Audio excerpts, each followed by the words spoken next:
terakhir ayo monggo ayo mantur mboten dilajengaken wonten adicara tari remo nggih ayo wis lu bisa orkesan iso mas ya Allah nggih kula suwun sedaya bener ayo apa nggih ayo nyidam jemblem oke matur niki dilajengaken ning Jawa tari remo ayo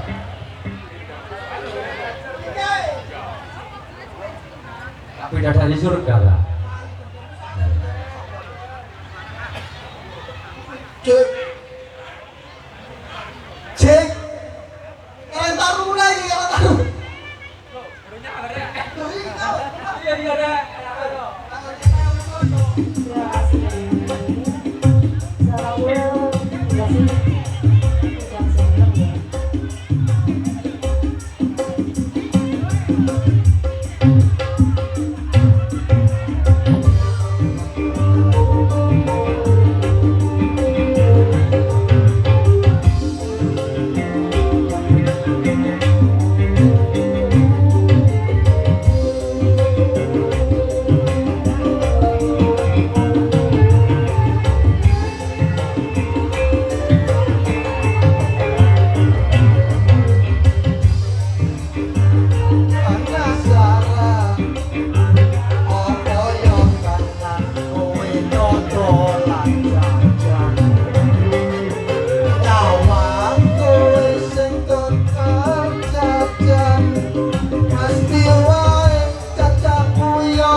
iku Dik.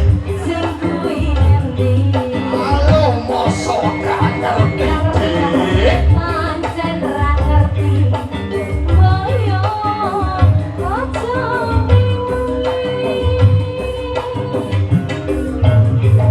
Yo jemblem sing mbok kempit kuwi asik dong jemblem Dik.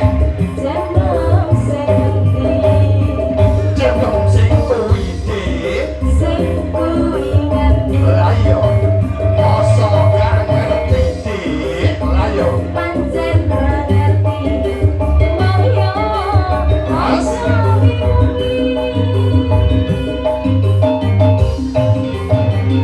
Yo jemblem sing kok ibon kuwi.